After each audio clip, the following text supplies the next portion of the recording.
ನಮಸ್ಕಾರ. Good afternoon.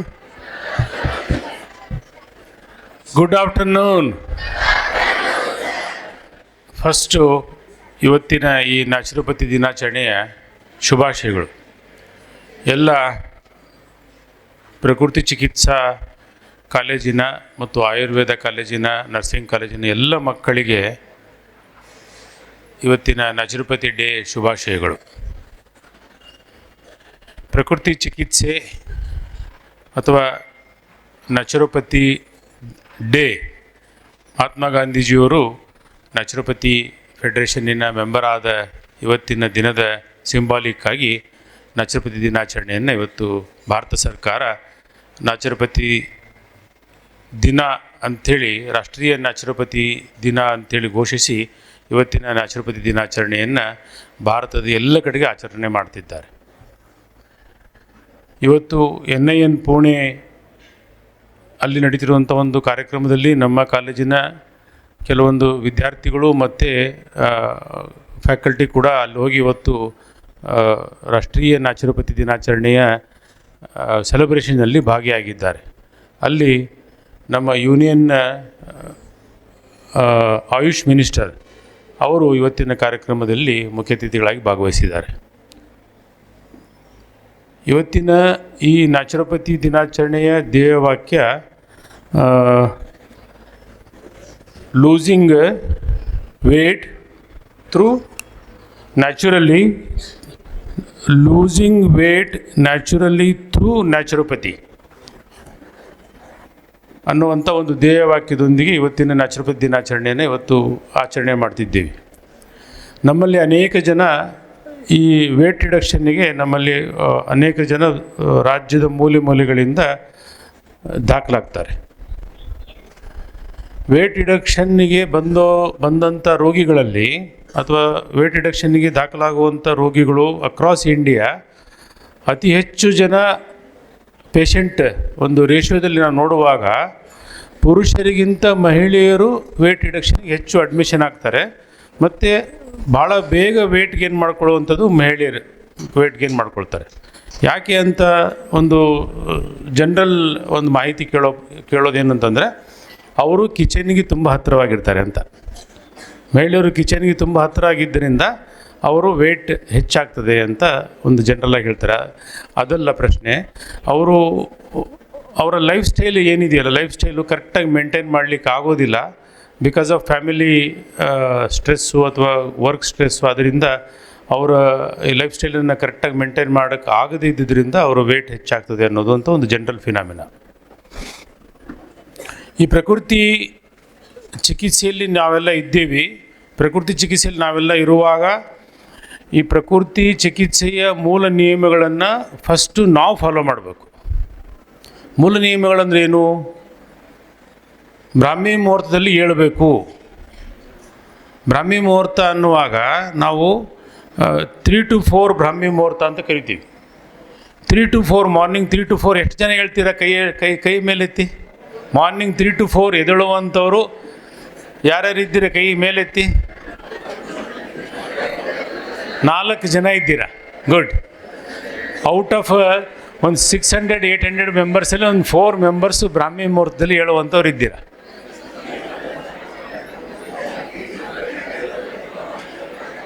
ಎರಡನೇ ನಿಯಮ ಏನು ಗೊತ್ತಾ?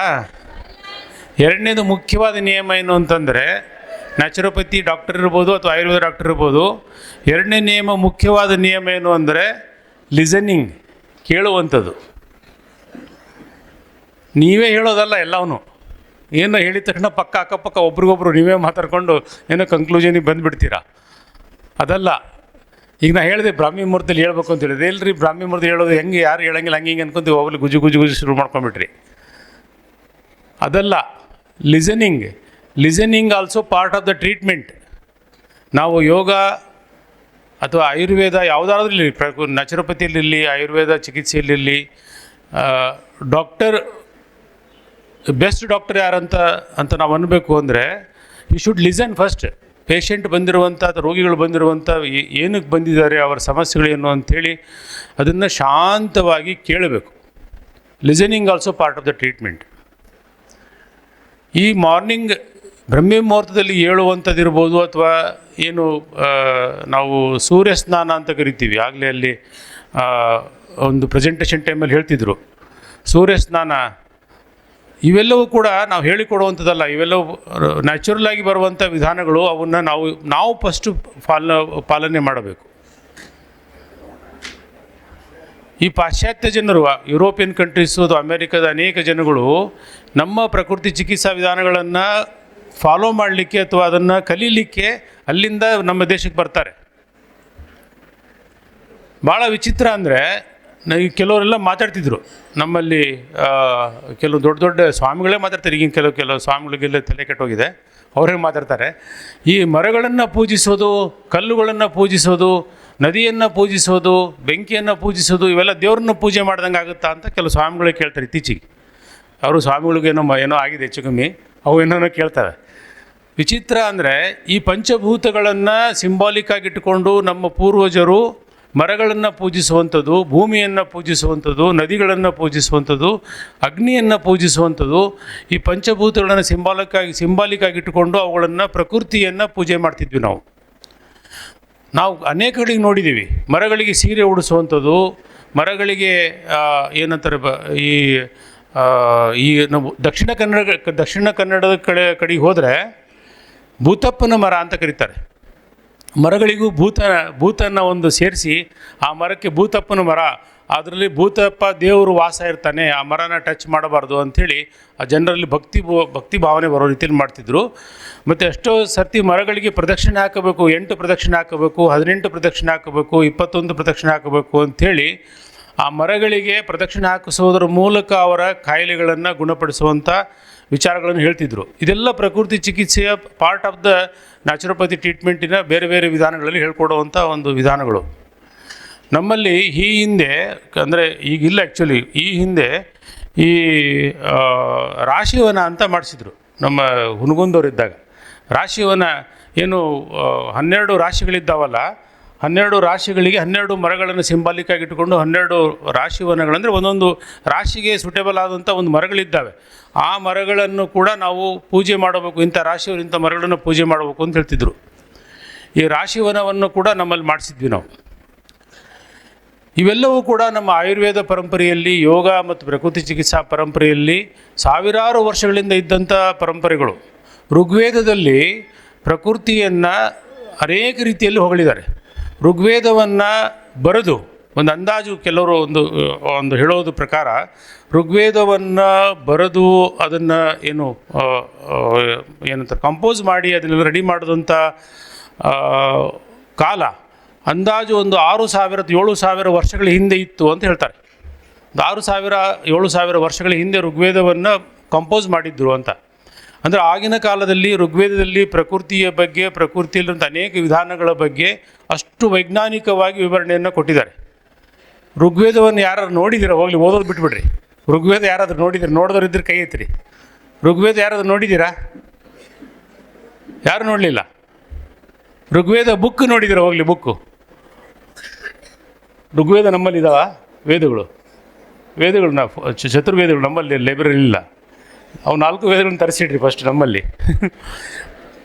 ವೇದಗಳನ್ನು ನೋಡ್ರಿ ಅಟ್ಲೀಸ್ಟು. ಅದರಲ್ಲಿ ಅನೇಕ ವೈಜ್ಞಾನಿಕ ವಿಧಾನದಲ್ಲಿ ಅನೇಕ ವಿಚಾರಗಳನ್ನು ಹೇಳಿದ್ದಾರೆ. ಈ ಎಲ್ಲ ವಿಚಾರಗಳನ್ನು ಗಮನದಲ್ಲಿಟ್ಟುಕೊಂಡು, ವಿಶೇಷವಾಗಿ ನಮ್ಮ ಈ ತಪೋವನದಲ್ಲಿ ಪ್ರಕೃತಿ ಚಿಕಿತ್ಸೆಯನ್ನು ಹೇಳಿಕೊಡುವಾಗ ಪ್ರಕೃತಿಯನ್ನು ನಾವು ಸೇರಿಸಿಕೊಂಡು ತಪೋವನವನ್ನು ನಿರ್ಮಾಣ ಮಾಡಿದ್ದೀವಿ. ಇಲ್ಲಿ ಪ್ರತಿಯೊಂದು ಹಂತದಲ್ಲೂ ನೀವು ಅಡ್ಡಾಡುವಾಗ, ನೋಡುವಾಗ ಪ್ರಕೃತಿಯ ಆ ಫೀಲಿಂಗ್ ನಿಮಗೆ ಆಗ್ತದೆ. ಪ್ರಕೃತಿ ಮತ್ತು ಮನುಷ್ಯ ಎರಡೂ ಬೇರೆ ಬೇರೆ ಅಲ್ಲ, ಎರಡೂ ಒಂದೇ, ಪಾರ್ಟ್ ಆಫ್ ದ ನೇಚರ್. ಆದರೆ ಈಗ ಇತ್ತೀಚಿನ ದಿನಗಳಲ್ಲಿ ಮನುಷ್ಯರಿಗೆ ಮಾತ್ರ ವಿಶೇಷವಾದ ಕಾಯಿಲೆಗಳು ಬರ್ತವೆ. ಈ ಪೈಲ್ಸು ಎಲ್ಲ ಇದಾವಲ್ಲ ಪರಮೇಶ್ವರ್, ಎಮ್ಮೆಗೆ ಆಕಳಿಗೆ ಎಲ್ಲ ಪೈಲ್ಸ್ ಆಗ್ತದಾ? ಆಗಲ್ಲಲ್ಲ. ಹೋಗಿ ನಾಯಿಗಳಿಗೆ ಆಗ್ತದಾ? ಆಗಲ್ಲ. ಮನುಷ್ಯನಿಗೆ ಮಾತ್ರ ಆಗ್ತದೆ ಅಲ್ವಾ? ಈ BP, ಶುಗರು ಅಥವಾ ನಾವು ಮೆಟಬಾಲಿಕ್ ಇಂಬ್ಯಾಲೆನ್ಸ್ ಅಂತ ಕರಿತೀವಲ್ಲ, ಅದು ಎಮ್ಮೆಗೆ, ಕತ್ತೆಗೆ ಎಲ್ಲ ಆಗ್ತದಾ? ಆಗಲ್ಲಲ್ಲ. ಮನುಷ್ಯನಿಗೆ ಮಾತ್ರ ಆಗ್ತದೆ. ನೋಡಿ, ಪ್ರಾಣಿಗಳು ಪ್ರಕೃತಿಗೆ ತುಂಬ ಹತ್ತಿರವಾಗಿದ್ದಾವೆ. ಅವಕ್ಕೆಂಥ ಯಾವ ಕಾಯಿಲೆಗಳು ಬರಲ್ಲ. ಮನುಷ್ಯನಿಗೆ ಮಾತ್ರ ಬರ್ತವೆ. ಯಾಕಂದರೆ ಈತ ಪ್ರಕೃತಿಯಿಂದ ದೂರ ಇದ್ದಾನೆ. ಹಾಗಾಗಿ ಅವನಿಗೆ ಈ ಥರದ ಏನಂತ ವಿಚಿತ್ರವಾದ ಕಾಯಿಲೆಗಳಿಂದ ಮನುಷ್ಯ ಸಫರ್ ಪಡ್ತಾನೆ. ಈ ತಪೋವನವನ್ನು ಕೂಡ ನಾವು ಪ್ರಕೃತಿಗೆ ಹತ್ತಿರವಾಗಿಟ್ಟುಕೊಂಡು ಪ್ರಕೃತಿಯ ಪ್ರತಿಯೊಂದು ವಿಚಾರಗಳು ಇಲ್ಲಿ ಇರೋದ್ರೊಟ್ಟೊಟ್ಟಿಗೆ ಪ್ರಕೃತಿಯಲ್ಲಿ ನಾವು ಅದರ ಪ್ರಕೃತಿಯ ಸ್ವಾದವನ್ನು ಅನುಭವಿಸುವ ರೀತಿಯಲ್ಲಿ ಈ ತಪೋವನವನ್ನು ನಿರ್ಮಾಣ ಮಾಡಿದ್ದೀವಿ. ಇವತ್ತು ರಾಷ್ಟ್ರೀಯ ನ್ಯಾಚುರೋಪತಿ ದಿನಾಚರಣೆಯನ್ನು ಅತ್ಯಂತ ವಿಶೇಷವಾಗಿ ಮತ್ತು ಸುಂದರವಾಗಿ ನಮ್ಮ ನ್ಯಾಚುರೋಪತಿ ಕಾಲೇಜಿನ ಪ್ರಿನ್ಸಿಪಲ್ ಆದಂಥ ಸುಮನಾ ಮೇಡಮ್ ಅವರು, ಪರಮೇಶ್ ಅವರು, ಆಯುರ್ವೇದ ಕಾಲೇಜಿನ ಪ್ರಿನ್ಸಿಪಲ್ ಆದಂಥ ಅಶ್ವಿನಿ ಮೇಡಮ್ ಅವರು ಎಲ್ಲರೂ ಸೇರಿಕೊಂಡು ಭಾಳ ಸುಂದರವಾಗಿ ಆಯೋಜನೆ ಮಾಡಿದ್ದೀರಿ. ತುಂಬ ಸಂತೋಷ ಅನ್ನಿಸ್ತದೆ.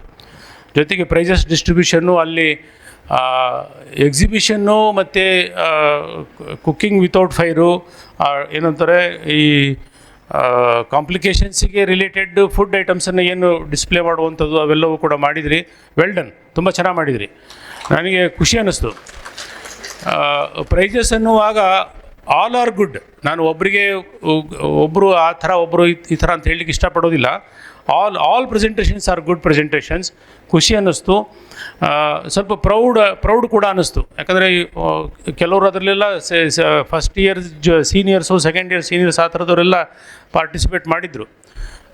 ಅಷ್ಟು ಬೇಗ ಅಷ್ಟೊಂದು ವಿಚಾರಗಳನ್ನು ಪ್ರೆಸೆಂಟ್ ಮಾಡುವ ಸ್ಕಿಲ್ಲನ್ನು ಬೆಳೆಸ್ಕೊಂಡಿದ್ದು ನೋಡಿ ಐ ರಿಯಲಿ ಫೆಲ್ಟ್ ಹ್ಯಾಪಿ. ಖುಷಿ ಅನ್ನಿಸ್ತದೆ. ಬಟ್ ಇನ್ನೂ ಹೋಗುವಂಥ ದಾರಿ ತುಂಬ ಇದೆ. ಇನ್ನೂ ಕಲಿಬೇಕಾದಂಥದ್ದು ಇನ್ನೂ ಸಾಕಷ್ಟಿದೆ. ನಾವು ಇಲ್ಲಿ ಕಲಿಯುವಾಗ ನಮ್ಮ ಒಂದು ಡಿಸಿಪ್ಲಿನ್ ಲೈಫ್, ಪ್ರಕೃತಿ ಚಿಕಿತ್ಸೆ ಅನ್ನುವಾಗ ಫಸ್ಟ್ ಪ್ರಕೃತಿ ಚಿಕಿತ್ಸೆಯಲ್ಲಿ ಕಲಿಬೇಕಾಗಿರೋದು ಏನಪ್ಪ ಅಂದರೆ ಡಿಸಿಪ್ಲಿನ್ಡ್ ಲೈಫ್ ಸ್ಟೈಲಲ್ಲಿ ನಾವು ಇರಬೇಕು. ಯಾವ ಮನುಷ್ಯ ಡಿಸಿಪ್ಲಿನ್ಡ್ ಲೈಫ್ ಸ್ಟೈಲಲ್ಲಿ ಇರ್ತಾನೆ ಅವನಿಗೆ ಪ್ರಕೃತಿ ಚಿಕಿತ್ಸೆಯ ವಿಧಾನಗಳು ಭಾಳ ಬೇಗ ಅವನಿಗೆ ಅಡ್ಜಸ್ಟ್ ಆಗ್ತಾ ಹೋಗ್ತವೆ. ಅವನು ಕೂಡ ಪ್ರಕೃತಿ ಚಿಕಿತ್ಸೆಯನ್ನು ಕಲಿಬಹುದು, ಪ್ರಕೃತಿ ಚಿಕಿತ್ಸೆಯನ್ನು ಅಳವಡಿಸ್ಕೋಬಹುದು. ಸೊ ಡಿಸಿಪ್ಲಿನ್ಡ್ ಲೈಫ್ ಸ್ಟೈಲನ್ನು ಕೂಡ ನೀವು ಸ್ವಲ್ಪ ಸೀರಿಯಸ್ಲಿ ತೆಗೆದುಕೊಂಡು ಕಲಿಬೇಕು ಅಂತ ತಿಳಿಸ್ತಾ, ಮತ್ತೊಮ್ಮೆ ಎಲ್ಲರಿಗೂ ರಾಷ್ಟ್ರೀಯ ಪ್ರಕೃತಿ ಚಿಕಿತ್ಸಾ ದಿನಾಚರಣೆಯ ಶುಭಾಶಯಗಳನ್ನು ತಿಳಿಸಿ ನನ್ನ ಮಾತಿಗೆ ವಿರಾಮ.